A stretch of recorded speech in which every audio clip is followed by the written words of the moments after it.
So if you've been following me, then you know that my business has gone through quite a few different transitions within the past couple of years. But this year I marked as my year to get back at it and to be more consistent. And y'all, it's working. As I told you before, in 2023, I had 0 styling clients. Now fast forward to 2024, I've made over $3,500 in less than a month, y'all. So in today's video, I want to give you 4 things that I did in order to reach that goal so you can actually do these things for yourself. So if you're interested in learning more, definitely keep watching. I just want you to know that you are there's something about you special. There's something about you special.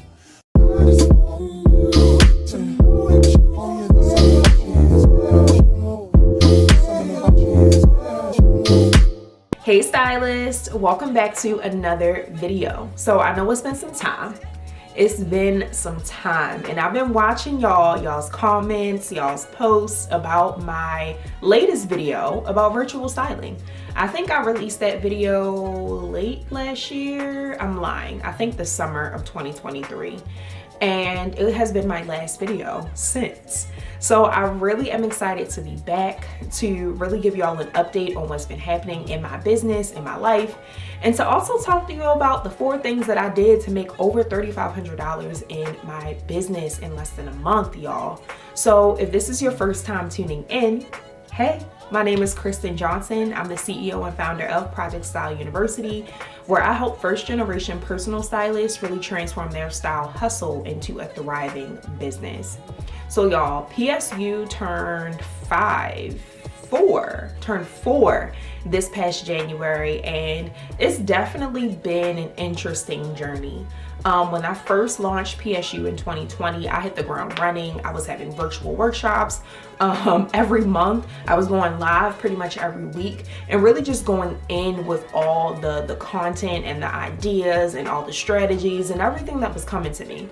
And then fast forward to about 2023 and now, I've kind of slowed down a lot with Project Style University because I wanted to spend some time working on my business. And that's exactly what I did. As I said, 2023 was a very slow year for me, unexpectedly. I got laid off from my job. I was on unemployment. My business wasn't really businessing, and it was just a lot, y'all. But now I'm in a space where I am seeing everything that I did in 2023 really come to fruition. So since my business wasn't really doing much of anything in 2023, I really decided to spend that time hiring a coach, doing the work, rebranding, and rebuilding the foundation of my styling business. Y'all, I've been styling since 2013. So this isn't my first rodeo. This isn't my first go round. I've evolved. My business has evolved. I've changed things. I've switched things up multiple times. I'm constantly pivoting, but this time just felt a little different. It felt a little different because I want to say towards the end of 2022 and just in general, 2022 was a great year for me business-wise, but I wasn't fulfilled. And towards the end of 2022, when the clients kind of stopped coming in, I really decided to refocus my focus on my faith and God. And although I grew up in the church, God has always been with me as a business owner. 2022, I kind of put him on the back burner a bit. And yes, you could say, you know, my business was flourishing. Like, what did I need him for? But honestly, you can't really do business without him. He's the one that provides you with all the ideas. He's the one that provides you with all the opportunities. He's the one that sends you all the clients, and he prepares you for everything that he is going to provide you with. So in 2022, I wasn't really focusing on him. I was more so focused on getting the clients and getting the money. And although I was getting that, I wasn't fulfilled. So I knew that something was missing. So the end of 2022, I attended the Supernaturally Paid conference. Yeah, that was December of 2022.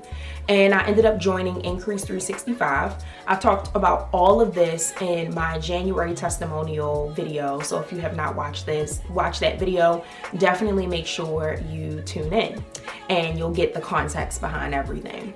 But aside from that, I joined a group called Increase 365 in 2022, the end of 2022.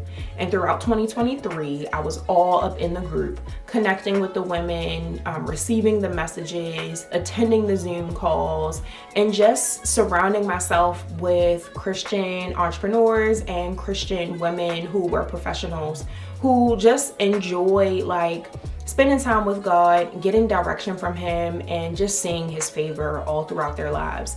And specifically, Increase 365 is also about finances. So being able to trust God with your finances, being able to trust that He's going to provide you with everything that you need financially, physically, mentally, all of those things, but specifically financially. And I knew that was something I needed because as a business owner, money is important. Money is important because I need it to do all the things that I do as a service provider. I need it to help me to do all the things that I do as a business owner. Running a business isn't cheap. So money is everywhere. It's everywhere all the time. And in order for me to not focus on the money, but focus on my vision and my calling and my assignment, I knew that I needed to surround myself with women who were trying to do the same thing and or already doing the same thing. So long story short, I joined Increase 365 and my faith level increased so much since being a part of that group. And it's only been a little over a year. So in 2023, I was encouraged to invest in a coach and a course. I was also encouraged to get some help from mentors and really just start planting seeds again and building relationships with people again, but more so genuine and authentic relationships, which for some reason is kind of hard for me. I don't know why, but that's something I'm working on, y'all, so pray for me. But aside from that, fast forward to January 2024, I was able to secure my first client with my new offer that I created. And y'all, she paid me with no hesitation. She did all the things and everything right. And I'm just praying for more clients like this in the future. But today you're here so you can learn how I did it and what exactly I did in order to really bring in that large lump sum amount of money for my styling service. So y'all, let's hop right into it because I have so much to share. So in 2023, like I said, started to really build my relationship with God and just really increase my faith and also increase my belief in what He can do for me. So that was the number one thing that I did in order to bring in the over $3,500 into my business as a personal stylist, as a style savant in less than a month. Now y'all, like I said, when it comes to being a business owner and you're a believer, you really can't do business without God. And when I say you can't do business with Him, I mean He provides you with the encouragement to keep going. He provides you with the motivation and all the things that I mentioned before, the opportunities, the money, the clients. He does all of that. He does that by giving you the encouragement, giving you the physical ability to create and to do all the things, do the work. And it's so important to understand that because I feel like a lot of people have faith that they can be successful, but on the back end, they don't really do anything. They just sit around and wait for God to come through and to provide, which He always does, but He wants you to put in some work as well. He wants you to believe and have faith, but faith without works is dead. So for me, investing in the course was work. Going through the assignments was work. Spending time speaking to mentors was work. Really using my time wisely to rebrand my business is work. Really crafting a whole new offer that I was very nervous to do at the price point that I originally had it priced was work. Y'all, I originally had my offer priced at $5,000, y'all. $5,000. And I mentioned this in the January testimony. And although the work that I do and the work that we all do as CEO stylists, personal stylists, style savants is priceless, the client that you work with or the clients that you work with, they have to be able to afford what you're offering them. And for me, I know that it's women out there that could afford $5,000, but at this point in time, I wasn't actually receiving those women. I was receiving women who could afford a certain amount, but just didn't have the amount that covered $5,000, but they had everything else. They had the ambition, they had the drive, they had the right attitude. Like, they were ready to put in the work, they were ready to work with me, they were excited, but they just didn't have $5,000. So I put my big girl pants on. I spoke to a few of my mentors and I decided to lower my price point. Now, this is something that I encourage stylists to not do. This is something that I encourage any business owner to not do. I've lowered my price in the past. I've lowballed myself in the past just to get a client and just to work with people. And it always ends up biting me in the butt and just not working out. So for me, I told myself that I've been in this industry for long enough, over a decade. Like, at this point, I know my worth. I know how much people should be paying for my service. So why do I need to lower my rate? Well, with me offering this new service, this new signature package, this was something that was very new, something that my audience honestly has evolved, but something that they had never really seen before, something that I had never experienced before. So I needed to get someone in the door. And in order for me to do that, it got to a point where, okay, if 3 or 4 people I've spoke with said that they can't afford the price point that I'm offering, to me, I'm like, okay, I'm talking to the wrong people. But like I said before, a lot of the women had everything but the income, or had everything but the budget. So it's like, all right, so I need to make some adjustments and humble myself. So I lowered my price point to $3,500. So that's how I got my first client. But I made over $3,500. So with that being said, there were some other things that I did to reach that threshold that I'm going to talk about today. But the first thing that I want you to have when you are trying to reach a goal financially in your business, you need to have faith. You need to believe that it can actually happen. If you don't think that nobody can afford your services, or if you don't think nobody's gonna pay for it, it's not gonna happen. For me, I believe people were gonna pay that $5,000, and I was willing to wait for someone to come around to pay that $5,000. But like I said, with this being a new offer that I had never offered before, I really needed to get my feet wet. And in order for me to do that, I bit the bullet and lowered my rate to a price that was still very high ticket, but not exactly where I wanted to be originally. Now that I know the price point that I've set for my offer works, I'm excited to bring more clients in. So let's move on. So the second thing that I did is something that I already mentioned. Y'all, I did the work.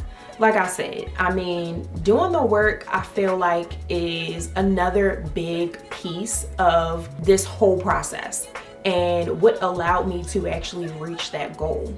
So I had so many phone calls with potential clients, and I was able to practice like what to say, what not to say, asking the right questions, really getting comfortable, like really speaking to people about this new offer. And it was scary because it was something, like I said, I never offered before. I mean, to this extent. My previous offer was kind of similar, but this is still very much different. And I'm giving the client a lot more of my time versus what I was doing before. So with me speaking to so many people about it and just really practicing what I was saying really helped. So that was a part of doing the work. I also reached out to people. I also followed up with women who inquired about my services last year to see if they were interested in working with me this year. Like I said, I spent time really mapping out like what I wanted this service to do for women, what I wanted the results to look like. I asked for feedback. I interviewed women last year when I was in the process of really rebranding my offer. I interviewed women, asking them questions about, what they would want from a personal stylist or a style savant. Y'all, I changed my name. Like, I did a lot of work to get to this point.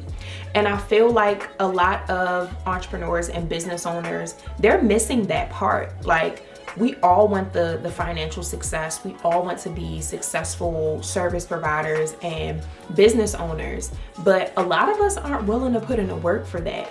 And or when we do put in the work and it doesn't look the way that we thought it was gonna look, or it just isn't turning out the way that we thought, we give up. Now, like I said, I've been doing this for 10 years. So ain't no giving up at this point. There have been times where I've wanted to. There have been times where I've taken breaks. There have been times where I just wasn't doing anything that was styling related. But I know that this is what I'm supposed to be doing. So regardless of the challenges and everything that comes my way, I'm gonna keep pushing through. Because the cool thing about being a business owner and having the type of mindset that I have, I can do what I want. I can control how much I want to charge for my services. I can control what exactly I'm going to do for the client, the results I'm going to provide for the client. I can control my schedule. Like, I have full control, for the most part, over everything that I do as a business owner, and I like it here. And I want to be able to continue doing that. So in order for me to keep doing that, I have to put in the work and do the right things that are necessary for me to stay here. And for me, that looks like showing up, speaking to the right people, spending time with God, listening to what He's telling me to do, journaling, and doing even more than what I've mentioned to just keep this thing moving. I envision myself having my own space, having a space where I can see my clients face to face, having a space where I can service my clients, having a space that other business owners, other stylists can come and do what they need to do in their business. I have so many visions and things and goals that I want to accomplish for my business, and I'm never going to reach that if I stop now. So I say that to say you have to put in the work regardless of what it looks like. A lot of the fruit from your labor isn't gonna come right away. I spent an entire year revamping and reworking my business, y'all. And I'm just now, a year later, getting the right type of client that I want. So it takes time, it takes patience. It's not easy, but if you want to really fulfill or really complete the assignment that God is asking you to complete, and or be the person that God is encouraging you to be, you gotta put the work in. And that's what I did, and that's what I hope you all do too. So moving on to point number 3. So y'all probably have heard this before, but another thing that I did was show up consistently, y'all. And not just on social media, but I was going to events, I was networking with people, and I still am. Scheduling calls with people, and not just one call to connect, but a follow-up call like, hey, how have you been? What's been happening? What's been going on? What can I do for you? That type of thing. Like I told y'all before, building relationships for me, for some reason, is very hard. I don't know why or what it is. I guess because I'm a real straight to the point kind of person. I'm very nice for the most part, but I'm also a no BS type of girl. Maybe my discernment level is just really high. So I don't know if I can just sense when someone is phony or I know when a situation doesn't feel right for me, or a connection doesn't feel right for me. And I'm also not phony. So I don't know. I don't even know if what I'm saying is making sense, but I'm drawn to certain people for a reason. And I feel like I'm not drawn to everybody, and that's okay. My business isn't for everybody. I'm not for everybody. For me, I'm okay with that. But I say all that to say, I was really being intentional with being consistent in 2023 and also this year. I took a class last year at the MIC, which is the Maryland Innovation Center here in Maryland. And one of the classes was on social capital. I had no idea what social capital was until I took the class. But basically, it just encourages you to be intentional with the people in your network and to be able to go to your network for anything. Once you're able to actually build the network, you should be able to go to your network for anything. And of course, not just asking, but also giving and receiving. So for me, because I've been doing this for so long, there were so many people I was connected to, so many people I had networked with that I don't even halfway remember their name, how we met, or even what they look like. And that is a part of me just not being consistent with my network and also not being intentional with planting seeds and building relationships. Now 2024, my goal is to do the complete opposite. I want to be consistent with connecting with people. I want to be consistent with following up with people and really building relationships. And I feel like I'm getting better at that. Like, there's so many new people that I've come into contact with this year that I've been inviting them to stuff. I've been checking in on them. I'm a part of their stuff. Like, we're working together and it feels really good. So I want to be able to continue doing that. But not just being consistent with my network and checking in, but also, of course, showing up consistently on social media. And that can be whatever platform of your choice. For me, LinkedIn is my go-to. So you can actually schedule content on LinkedIn now, which I didn't know was a thing. So I started scheduling my LinkedIn content Monday through Saturday. Sometimes I would fall off a bit, you know, I would forget to schedule, or I wasn't just putting time aside to schedule content. But now, like, I'm back at it. I have a workshop coming up, so my goal is to sell out all the 30 tickets that I have available. And in order to do that, I'm posting every day on LinkedIn, but I'm not like doing it in real time. I'm scheduling it because for me, I don't have time to just sit around and or I can make time. Obviously, you make time for what you want to make time for, but I don't want to make the time to sit back and have to post on social media every day when I know that I can schedule the content and save myself the headache. So today I actually spent time scheduling all my content for the entire week. So now I don't have to worry about it. I could just hop on when I post and respond to anybody who actually comments on my content. Now, when it comes to Instagram, you can also schedule posts there too. I know I've been having issues with that, but I still share my Instagram content in real time. And I don't do that every day, or when I do, I already have the content prepped. So it really doesn't feel like a lot. Social media is showing up consistently, showing up to networking events and networking with people and really building relationships consistently. And something else that I did consistently too was work on my business. I have a job, y'all. So I have a part-time job. Although I'm full-time in my business, I also have a part-time job that does take up time, but it's doing something that I love. As a stylist at M. LaFleur, I get to connect with my clients face-to-face. I get to pick out clothes for them and they shop. And because I'm part-time, I don't work every day. So the days when I don't work, I'm working on my business. I'm spending time in my business. When I'm not working at my part-time, I'm getting those things done so that I can still continue to consistently show up in my business and do the things that are necessary.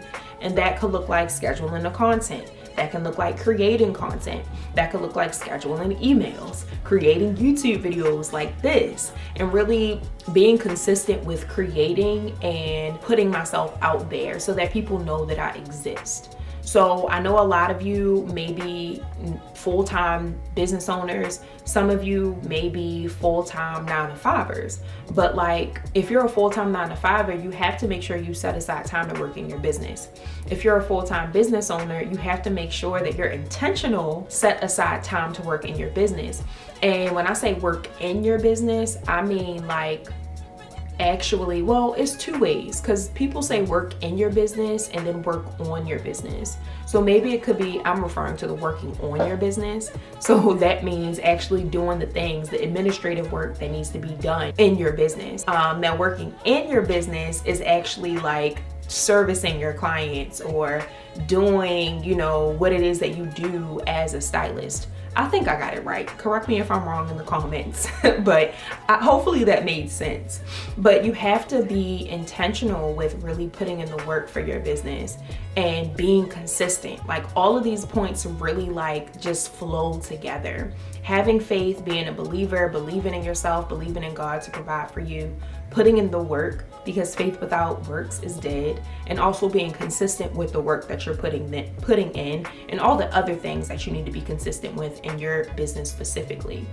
Now, the last thing that I will say that you need, number 4,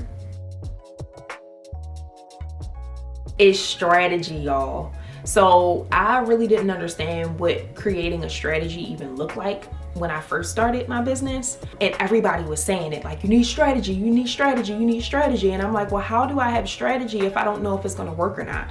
But that's literally what strategy is, creating steps that you take or creating tasks that you complete in order to hopefully reach the goal that you're trying to accomplish. Now, one of my mentors mentioned you need to strategize, but you need to keep track of those strategies, because if those strategies aren't working, then you're just spinning wheels.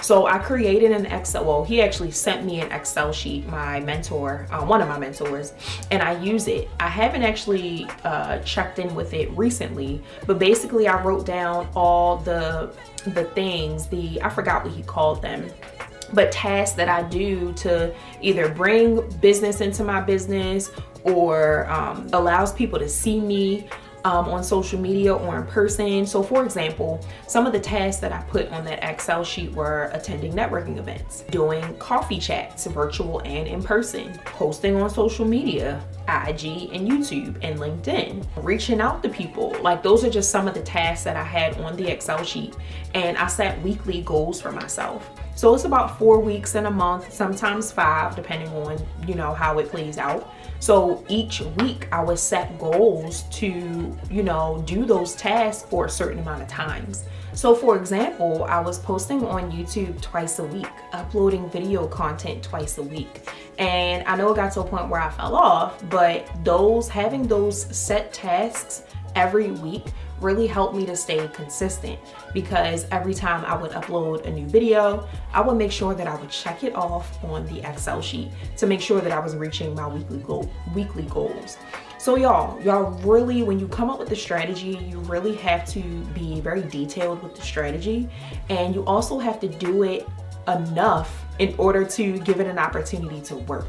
So one thing my mentor suggested was that with the tasks that I had set for myself in order to complete, give myself 3 months. After 3 months, check in and see if the tasks are actually working. So of course, with the YouTube videos, I wanted to increase my subscribers, increase my engagement. With the virtual coffee chats that I was having and in-person coffee chats, I wanted to increase my mailing subscriber list, but I also wanted to increase my clientele. So a lot of those people, or a lot of those women I was connecting with over virtual coffee chats and in-person coffee chats, I would tell them about my business, tell them what I was doing. And if they were interested, we would move into the phase of, working together. And that was working. So it didn't work with everybody, but it worked consistently with quite a few people. So when you create those tasks that you are gonna do every day or however often you wanna do them, make sure that you strategize and come up with the strategy that will hopefully give you the results that you're looking for. So y'all, that's it. That's all I got for y'all. So just a quick recap. Number 1, I said have faith, be a believer, really believe that God can provide for you, really believe that what you're doing is worth the investment, and that is people out there who can and will pay for your services. And number 2, I said do the work, y'all. Like, you cannot just sit around and wait for clients to reach out to you. You cannot just sit around and wait for opportunities to come to your inbox. Sometimes it does, but 9 times out of 10, those opportunities come when you are doing the work. And that work can look different for everybody. Whether it be setting aside time to schedule content on social media, whether it be rebranding your entire business, whether it be creating a new offer, like that work could look different for every single one of y'all. But just make sure you do the work. Number 3, I said consistency. So that can mean a little bit of everything for everybody. Showing up consistently on social media, consistently attending networking events and meeting new people, and consistently following up with those people outside the networking event. Consistently sending emails to your mailing list, consistently uploading content to YouTube. Whatever it is that is working for your business right now, and whatever it is you want to try out and see if it works for your business, do it consistently, y'all. And make sure you keep track of that work. And last but not least, number 4 was to create a strategy, multiple strategies. It doesn't just have to be one, it can be multiple strategies where you are doing whatever you need to do in order to reach the goal that you were trying to meet. And really keeping track of that strategy. So for example, you can write out a whole content strategy for social media in order for people to subscribe to your mailing list. You can write out how often you want to send emails to your mailing list and what you want those emails to be about each week. You can also plan out YouTube content ideas. So when you're posting and sharing your expertise or your knowledge on YouTube, you already know what you're going to talk about ahead of time, and you can schedule that content out. So just being strategic about what it is that you're doing in your business to make sure that you are going to see the results that you want to see and accomplish the goals that you have for yourself. So I really hope y'all enjoyed this video. I hope it made sense, and I hope you're excited to really put these 4 tips or 4 steps or 4 things into play when it comes to your styling business, y'all. So I am super excited to see y'all in the next video, and comment below, let me know your thoughts about this one and what you may want the next video to be about. So I'll see y'all soon. Bye.